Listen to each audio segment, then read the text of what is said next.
बस एक अनन्य भक्ति का क्या मीनिंग? भक्ति तो समझ में आ रहा है, अनन्य means? Ananya is when you do not think about anything else and you are, अच्छा इसको ऐसे समझिए, आ, आपके पास 10 यूनिट उपलब्ध है. Let's say you have 10 units of energy available to you. Okay? And you spend 2 units of energy in your daily course. You spend 4 units on social media, on entertainment. You spend 3 units with your friends and all of that. How much is left? That what is left is that goes to spirituality, 1 unit. So with 1 unit, we expect the journey to move on. And Krishna says that let the entire 10 unit be devoted to you. There is no scope of anything else in life. Everything is Brahman guided.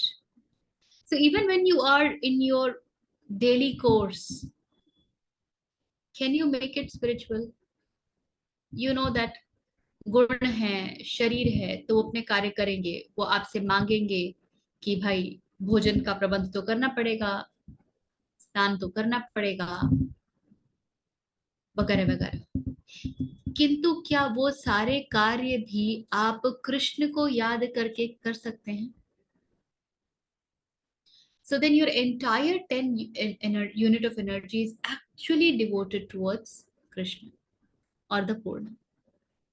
एक कहानी है कि एक किसान था, और वो किसान बेचारा इतना मेहनत करता था खेतों में दिन दिन भर, और वो सुबह उठ करके नारायण का नाम लेता था, और रात को सोने से पहले नारायण का नाम लेता था, भोजन करने समय नारायण का नाम लेता था, बस इतना. और भाव भीतर ऑफ कोर्स पूरी तरीके से नारायण में ही लिप्त थे. तो जब समय आया उसका, उसी समय अकस्मात नारद मुनि वहां पहुंच गए.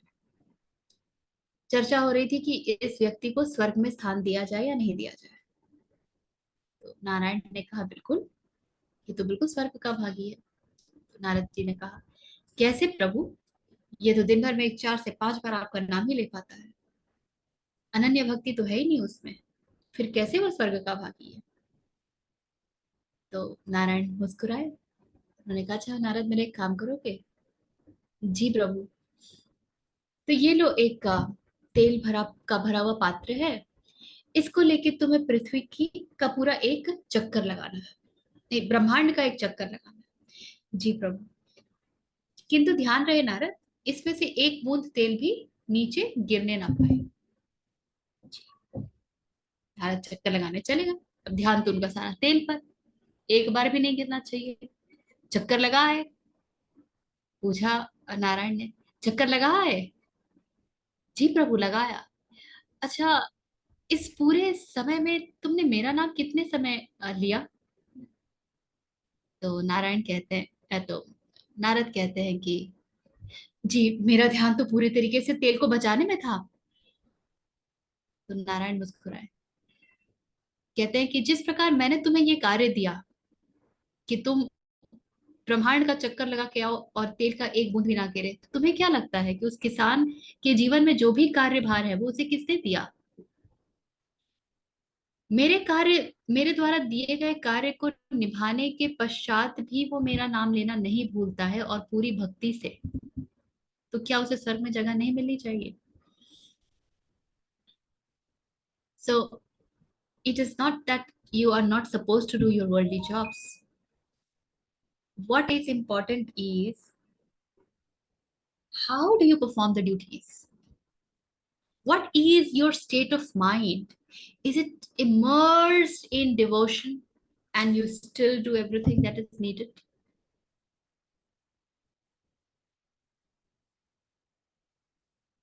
I have learned it. The first thing in the morning is everything that's being done is all samarpit to you, and it's a great relief, because then you take care. Whatever happens, I know that it will hit me, but then you are taking care, so how can anything go wrong? Even if what's going wrong and it looks like that, it definitely will have some meaning. I i might be very myopic, very short sighted, not to be in condition to be able to see, उतनी दूरदर्शिता शायद मुझ में ना हो, मैं ना देख पाऊं आज की तिथि में कि क्या कारण है, उसमें क्या मेरे लिए भलाई छुपी है। किंतु नारायण ने सोचा है ना, तो कुछ तो भला अवश्य होगा।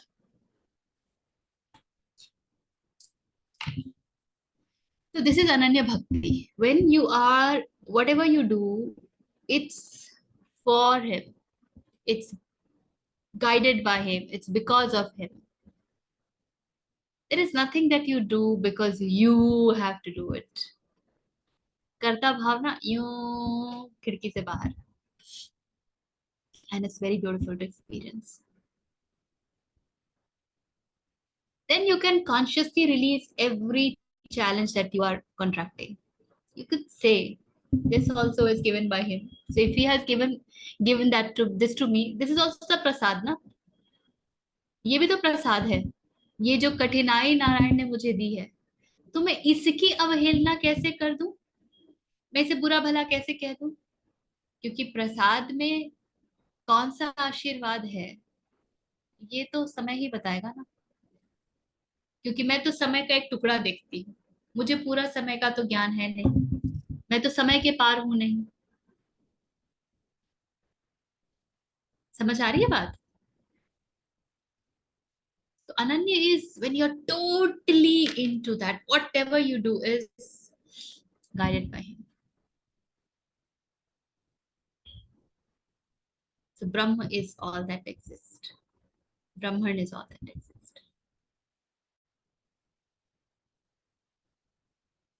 Is this clear, Arun? Yes, yes. पिछली बार हम लोग बात कर रहे थे दक्षिणायन और उत्तरायण की, और मुझे ना बाद में एक और उदाहरण सूझा। जैसा हम समझ पा रहे थे, दक्षिणायन जो यात्रा है, जो नीचे की ओर है, उसमें संकल्प का बड़ा रोल होता है, और जो ऊपर होता है उसमें समर्पण का बड़ा रोल होता है। अच्छा, आभा कुछ कह रही हैं, बोलिए। एक्चुअली मुझे ना प्रश्न जानना था, कथा तो मैंने सुन ली पर प्रश्न मैंने मिस किया। अनन्य भक्ति क्या है?